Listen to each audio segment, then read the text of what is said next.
shall the city charter of the City of Tulsa, Article 6, elections and qualifications of officers, be amended to hold elections for city offices in August of an election year, require candidates for city offices to file their candidacy in June, and provide for runoff elections whenever necessary in November. Can we start? Sure. In this one, and now we're getting into things that are fairly meaty, and I'll admit this one came because the old system drove me personally crazy. So,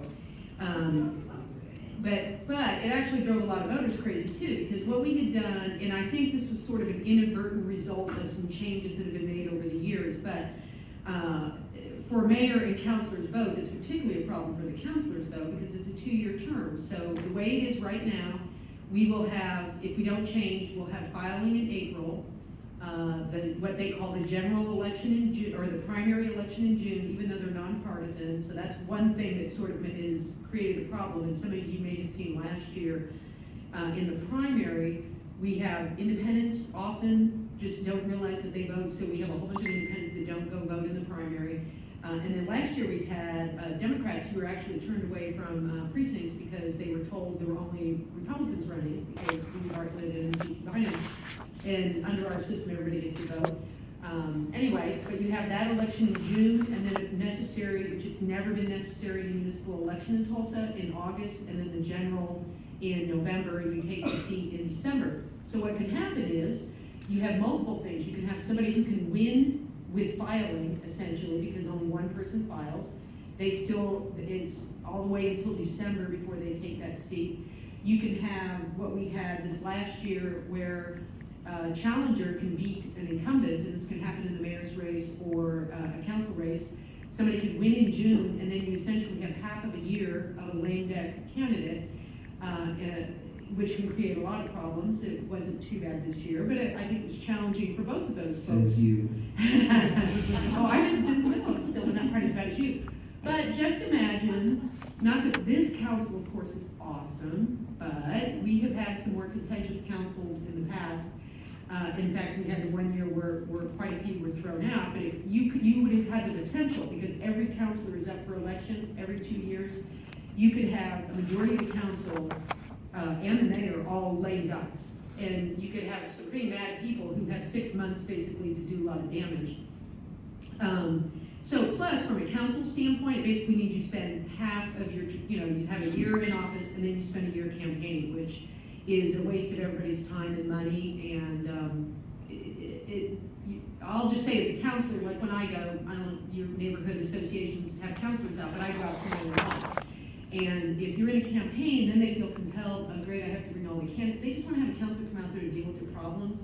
And if you're in a campaign for a year, that's a lot harder to do. So that was the problem. Turned out it was more complicated to fix than my first thought was, we'll go back to spring elections, which is what we used to have. So you would have a normal couple-month cycle. The problem we have in Tulsa is because we are one of the few cities in Oklahoma with a strong mayor. Show me your muscles. Right, yeah, no, it's not a compliment about me, it's a compliment. Although I'm sure he's fine, arm wrestler and all. But yeah, because the mayor is charged in our form of government with, he's the executive of the city, but one of his primary responsibilities is developing the budget. And under the old form, the mayor would get in office in that spring and would have a couple of weeks to prepare the huge budget, and that clearly wasn't effective. So we were left with having to stick with fall elections, and we did a ton of research to try to figure out the best days. We're limited, municipal elections are limited to the days you can choose by state law. So what we have done was basically eliminated, we kept the same days that were actually on there, the August and the November days. We eliminated the June ones. So how it'll work if this is passed, which I hope it will, filing will be in June for all municipal races.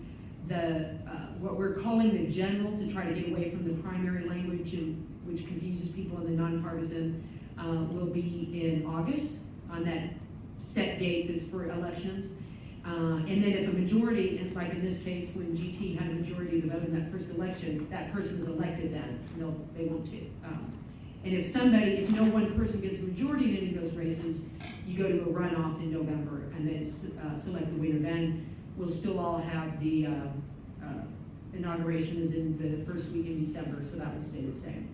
So, a little bit more complicated, but I think it will bring us, it'll make everybody more productive, and it'll save you guys from having to deal with disgruntled politicians that you try to throw out, messing with things for 6 months.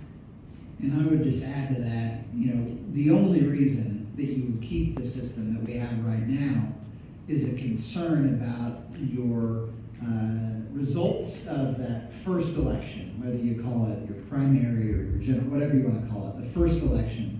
If the results of that are so splintered that you wouldn't have two candidates who, between the two of them, had garnered over 50% of the total vote. Because what you're trying to do is have two people in the final election, or whoever ends up winning ultimately, got more than 50% of the vote in an election.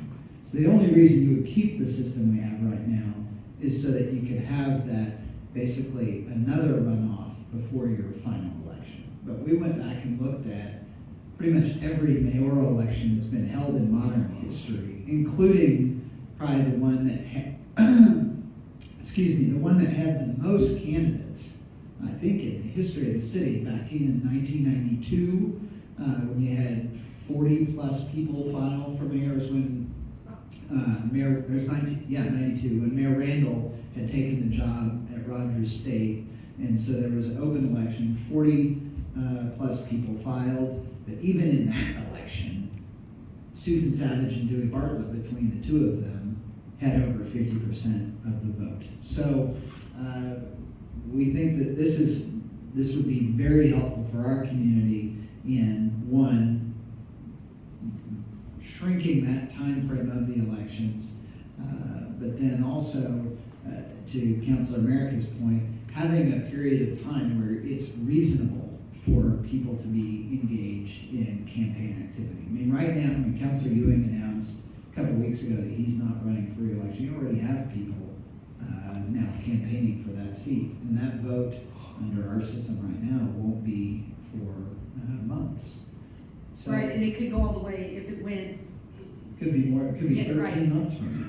Right. It could go all the way until next November, and you all would have to deal with that long of a campaign. And then I would say, as someone who did win an election in June and then wasn't sworn in until December, would having a briefer period of time where you have that lame duck in there be helpful?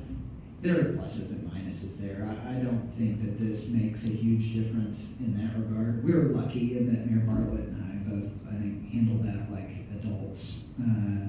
But you could have a situation where that was more problematic in the future, to Council America's point.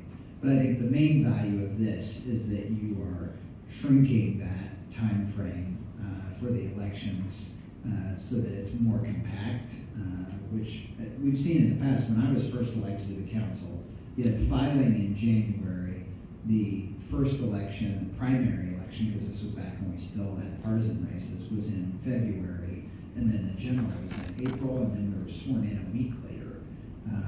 So that was a more compact period of time and was useful, and that was the system that we used for, I think, a couple of decades.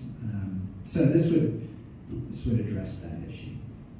Okay,